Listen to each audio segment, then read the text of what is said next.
1970. You say you wish you were there? Well, so do the Lady Gophers. The idea was to pack Williams Arena like never before for the Gopher women.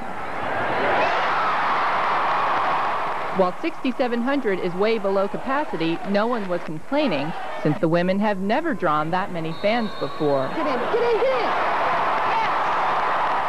Today's entertaining upset over 23rd ranked Indiana will hopefully change some people's thinking.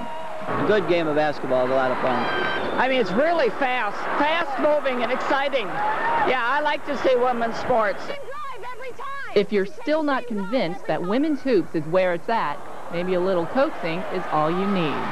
Hello, RJ. This is Don Shelby, live at Williams Arena. I'll tell you something. I know why you're not here today, because you'd be humiliated because this women's basketball team is better than the team you played on in high school. I know why you're not here. Craziness, I tell you. Live on videotape, he was. We'd like to welcome a couple of people who really did enjoy themselves this afternoon at Williams Arena. Ann Shudlick of the Minnesota Golden Gophers and Athletic Director Chris Bowles. And I guess I have to say, is today's success going to carry on, Chris, or is this just a passing thing? You know, I can't help but believe that the people who saw just a script that couldn't have been written any better, you know, an upset of a nationally ranked team, some competitive women having just a great time in front of a really an active, fun audience. Timing is everything, isn't it? They say that, and I think it's true.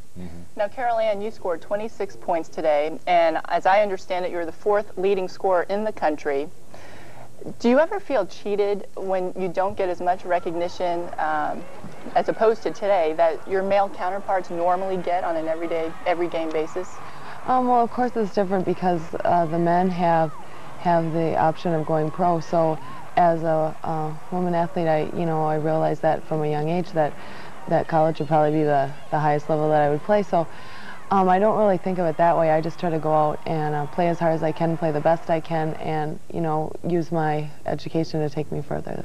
Well, the crowd today obviously appreciated how hard you all played. You were down by 6 points at one point in the second half. Did the crowd, in fact, help you all in your comeback? Yeah, it was great. I think that they kind of fueled our fire. We were kind of back and forth a little bit. Up a point, down a point, and I really do think that made the difference. It kind of gave us the extra boost, and I think it intimidated Indiana a little bit. So yeah, the crowd was definitely with us, that's for sure. I wanted to ask Chris a little bit here about equity gender. I'm sure it isn't probably where you want it at this point. Just how long is that going to take, do you think, Chris? And is it? I mean, maybe it is where you think it should be at this point. It's one of those things where you have to sort of walk before you run, I guess. Huh? I think that every day in some way society is becoming more aware.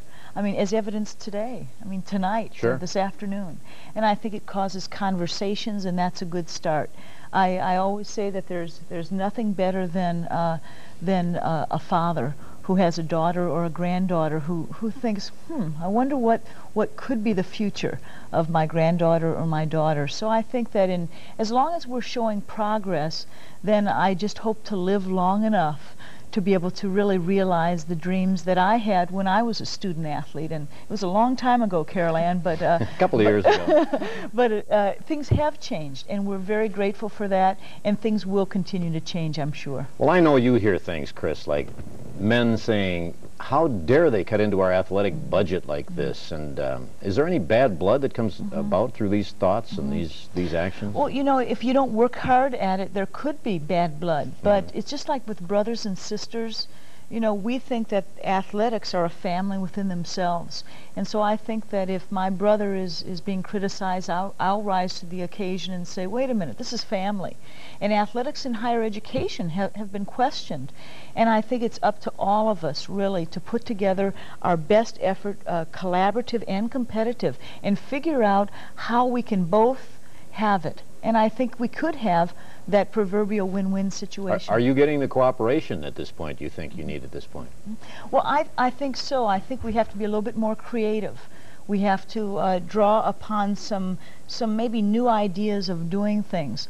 But I think that without negatively affecting the men's competitiveness, we certainly should be unapologetic about also wanting some progress in it and some advancement. Okay, Carol, how do you feel as a player about gender equity at this point? Well, I feel that that I think that women need to, you know, be given the equal opportunity. And right now, as a player, I let Miss Folds handle a lot of that area with the gender equity. I guess I was curious as to how you've seen it grow from a youngster and develop from that point on. Well, definitely a lot. Not as much as in the law passing and things like that, but just the opportunities made available for women.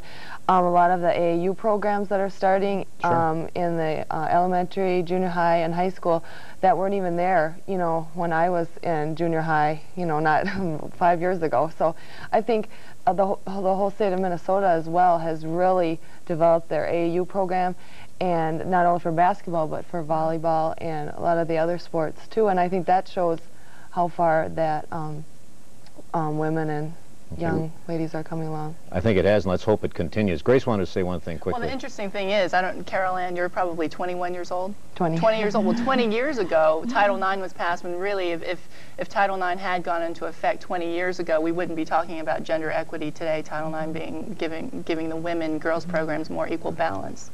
Not that you can promise as many fans coming out, but I think the whole idea is just to give people opportunity. Certainly. Like we say, let's hope it does continue. And Carol Ann, Chris, we thank you very much for dropping by, and continued success to both of you. Thank you very much. And we'll be back with one big fan from women's sports, Sid Hartman, coming up next. So stay with us, he said. Down the scholarships. You think they're trying to hurt football, well, Sid? If they have equal, they're going to cut football down. Number two, I want to see women support women athletics. Women go to the games. And when they start going to games, then they'll start taking in some revenue, and it'll be a lot better. But that was a good crowd today, 6,700. I thought after all the work Mr. Shelby did, they have a bigger crowd, but that wasn't too bad. Okay. We're going to quickly go to line 3. Jim, are you there? Yeah, this is Jim from New Hope. In Phoenix this weekend, Nancy Kerrigan.